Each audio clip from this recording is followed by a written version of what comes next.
Welcome to your Barbados Today Evening News Update for Thursday, February 13. A family of 3 lost all their possessions today as fire destroyed their house at Friendship St. Michael. Our Kareem Smith and photographer Remy Rock were on the scene. The powerful force of fire in the Thursday afternoon heat was too much for residents of Friendship Terrace, St. Michael to contain. And by the time fire officers reached the scene, there was very little they could salvage. This is the final result. The first thing I heard screaming. I heard people shouting, screaming and crying out. When I ran to see what was going on, I saw a lot of smoke and fire, and I watched the house burn down. I didn't just want to know if the little boy was in there or if anything like that, but thankfully he wasn't, so that's a good thing. Barbados Today understands the house is occupied by Don Worrell, his partner and her young son who are renting the property. It is unclear, however, what started the fire. We received a call for a suspected house fire at 6 minutes to 14:54. We arrived at the scene in about 7 to 10 minutes, and when we arrived, the first appliance arrived on the scene. The house was fully engulfed in flames. Our guys sprung into action right away. We're using 2 hose wheel jets from water tender from our Hall station, and we were able to bring the fire under control in about 5 to 7 minutes. As you can clearly see, nothing was saved. The house has been completely destroyed. Fortunately, it was only that one house that was involved. There are 5 new patients requiring dialysis in Barbados almost every week, and kidney specialist Dr. Narissa Jurawan says the country could benefit more from kidney transplants than dialysis. The doctor was speaking at a luncheon hosted by the Rotary Club of Barbados at the Hilton Resort, which launched its organ donor awareness campaign today. Right now, and it's a global problem, we're spending more and more of every health budget on chronic kidney disease. Dialysis is extremely expensive.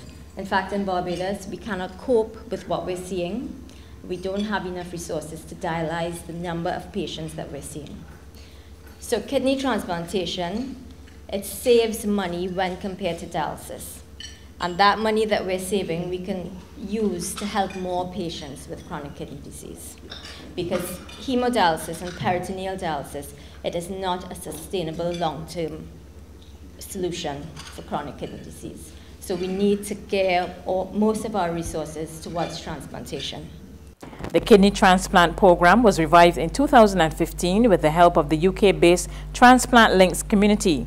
Dr. Jurawan says there has been 10 kidney transplants and all the patients are doing well. Patients that are on dialysis, when compared to those that have had a transplant, their survival is a lot less compared to when you have a transplant. So if you have a transplant, whether it's a live donor or a deceased donor, your survival is enhanced, so it extends your life quite a bit. You also have a better quality of life. So when you're on dialysis, when you have end-stage renal disease, you spend most of your time doing these therapies. So you have to have dialysis, hemodialysis 3 times a week, 4 hours each time. So you're either getting to dialysis, waiting to start dialysis, and when you have the dialysis, some patients are just so fatigued. The next day, they spend a lot of time just recuperating from the dialysis. I've seen lots of young patients that have had to give up working because they just feel so awful on dialysis, and then their employers don't understand that they have to be at hospital or wherever they're having their dialysis 3 times a week. Tough laws should be implemented to put a stop to criminal use of the internet and social media. That's the view of Dame Billy Miller, as she expressed concern that the internet and social media are often used for mischief and no one is being held accountable. She briefly commented on the matter at a discussion examining best internet practices hosted by the Barbados Association of Retired Persons this week. And at some point, liability is going to have to attach. Terrible things happen as a result of the internet. Good things happen too. But that is my major concern and why I am very careful about what I write on the internet. But my greater worry is that it has now become so invasive Nothing can be hidden. There's regional and international news after this short break. It's Festive Friday at the Bridgetown Night Market at Pelican Craft Center. Kick off the weekend this Friday from 4 p.m. to midnight with loads of food, drinks, and entertainment. Get ready for Crop Over with the Rhythm Roots Street Parade. Party like it's Kadooman Day on the street around Pelican Village with costume reveler, music, and more. It's Festive Friday. It's Festive Friday at the Bridgetown Night Market at Pelican Village Center from 4 p.m. to midnight. Admission free. To regional news in the Bahamas, Prime Minister Dr. Hubert Minnis has announced new initiatives to kickstart growth in Grand Bahama and Abaco, which were hard hit by Hurricane Dorian last year. More in this report from ZNS Television. 5 months after Hurricane Dorian severely damaged Grand Bahama and Abaco, Prime Minister the Most Honorable Dr. Hubert Minnis listed the myriad of programs under government's restoration and recovery exercise in his first national report for 2020 Tuesday night. He noted that the Department of Social Services has assisted more than 514 families and issued more than $700,000 to Grand Bahamian survivors. The National Insurance Board paying unemployment assistance to hurricane-impacted employees, with $1.7 million of those funds to Grand Bahamian employees alone. The Prime Minister also referenced the Pledge Donor Conference held this past January, where some $1.5 billion in recovery financing, in-kind services, and some donations were pledged. He also emphasized that all pledges were not cash, and government will examine each pledge carefully. The government is examining what may be most beneficial to the Bahamas. We will only pursue offers that are in the best interest of the residents of the areas affected by the storm and in the best interest of the Bahamas. The offers we accept will be laid out for the Bahamian people to see.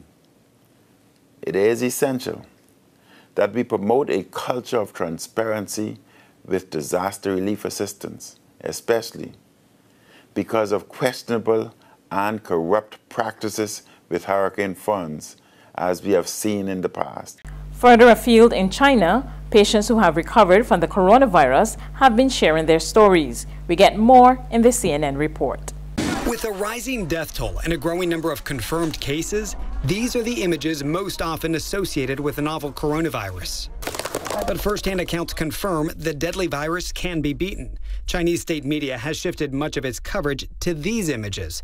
They appear to show patients who survived the illness, flowers in hand as they leave the hospital. Their faces blurred as even Chinese state media acknowledges the stigma associated with those infected, even after they've reportedly recovered. We connected with two patients who were not part of that state media photo op. They likewise asked that we not reveal their identities. But CNN did review their medical records, showing that they had been diagnosed and since recovered from the coronavirus. I fetched my result. It's positive. So I've been treated.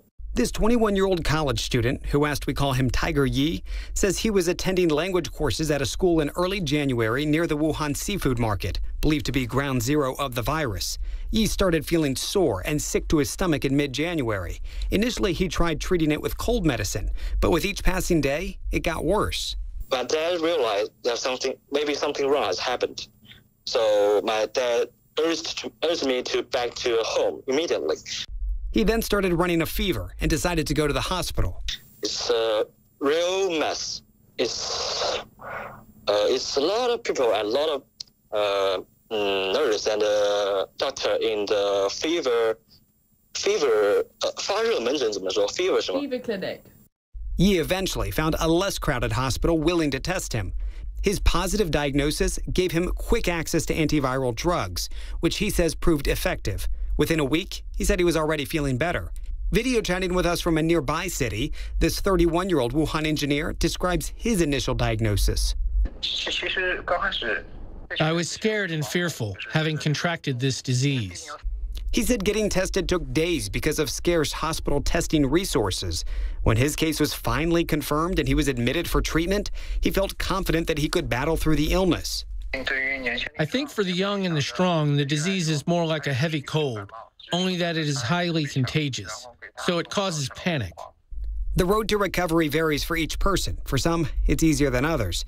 Both men we spoke with said they've finished their treatments, but no flower bouquet send-off back home. as they are currently in government-monitored hotel quarantines, getting tested regularly to make sure the illness does not return.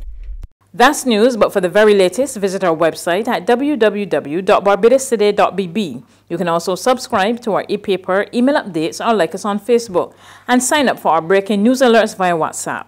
We're also on Izumi Media in bus terminals, as well as screenplay at supermarkets and gas stations near you. You can also hear us on Mix 96.9 FM and Capital Media HD 99.3 FM.